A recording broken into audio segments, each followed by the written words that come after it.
Okay, I'm going to give you a tour of this 2019 Pacifica Hybrid. And this is a plug-in electric hybrid. They actually changed the branding now. They're calling it plug-in because they realize the plug is really important. It gets like 35 miles or so to a charge. So I'm plugged in now. The really nice thing about converting this into a cross-country adventure van is that if you're stopping at a campsite, it's really nice to plug in. And with that, you can have your car on, and it's not really on, it's just ready to go. You can see the car is on right now, and I could be running the air conditioning, which is pretty key on a day like today, where its humidity index gives it 94 or so temperature. If you are going to be at a campsite, you can decide whether or not you want to use a sink. So for me, I can easily convert this to sink or no sink. When it is a sink, I have the ability to have water.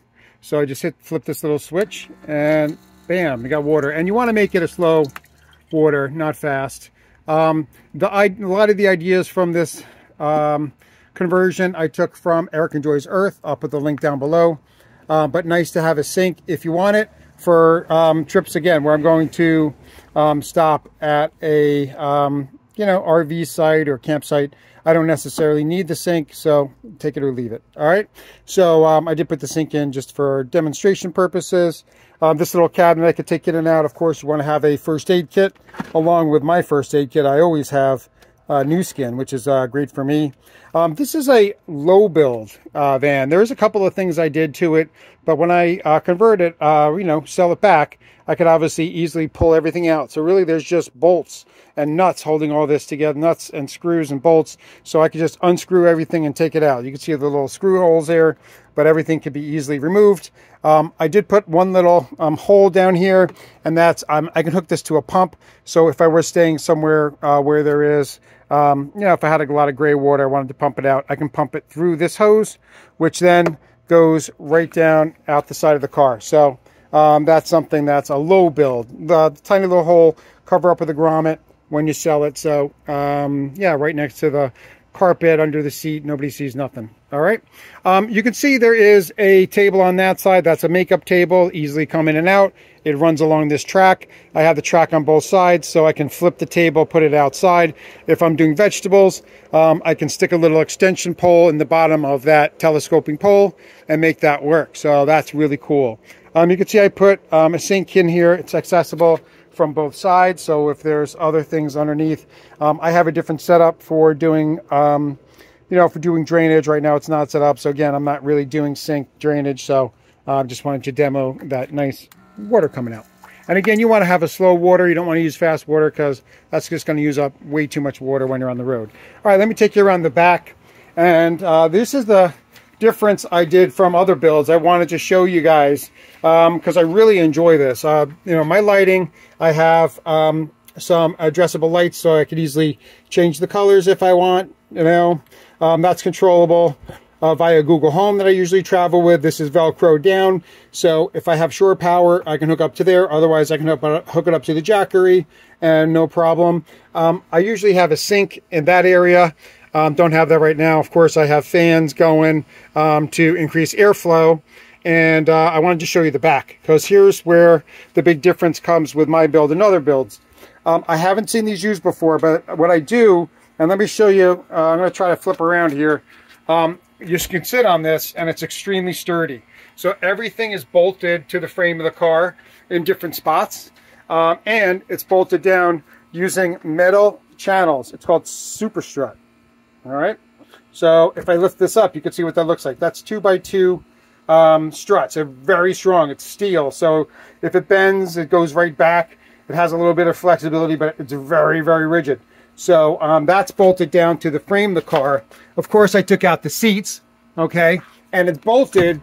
You can see I have the smaller size super strut that I have going through the bolt holes. This is the one thing I had to grind a little bit to make those holes fit, but they do fit, which is a really great plus, because this metal channel screwed all the way in, all the way across, uses some graded, I'm using all graded bolts there.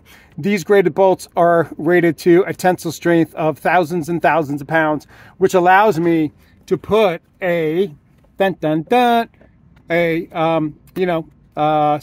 on it. And there we go.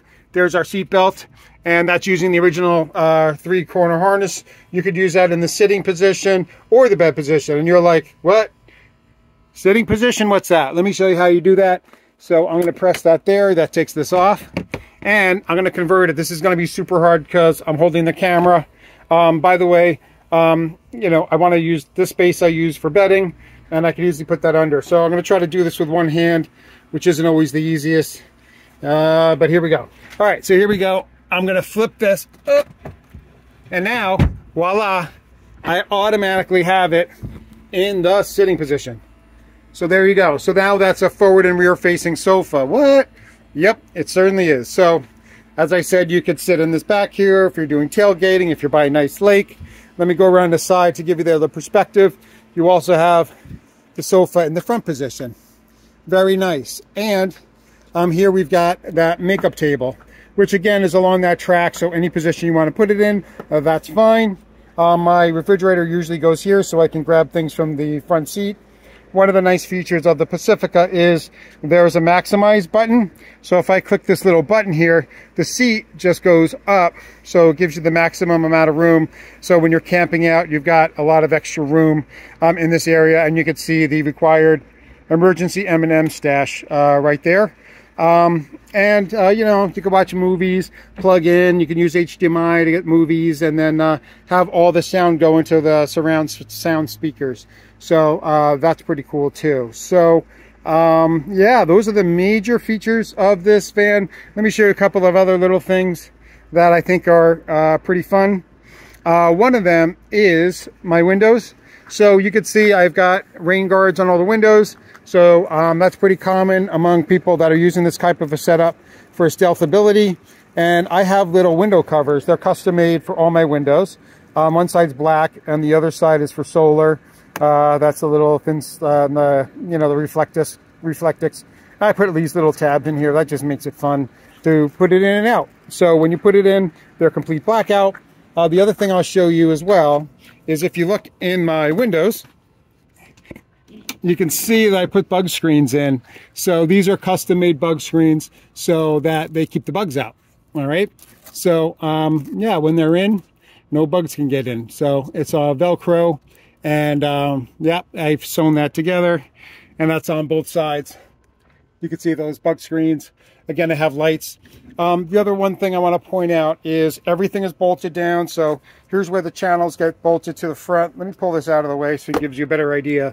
I made the channel, and I put the little rubber stoppers on the end, but the channels get bolted to the same frame that your seats do. So that's why you have that strong. And these are graded bolts, so they're made for automotive, high tensile strength and all that. So yeah, that's a really good way to attach it to the car. And just to give you an idea, this is extremely solid, bolted down to the frame of the car. So that's it. That's all I wanted to show you. If you have any questions, please put it below. I'll be happy to answer any questions. I do store this in that little latch over there. Not a big deal. If somebody has a better way to store it, when the refrigerator isn't in, this does slide back and forth. But anyway, yep, just wanted to give you a heads up what that looks like. And if you have any questions, let me know in the comments below.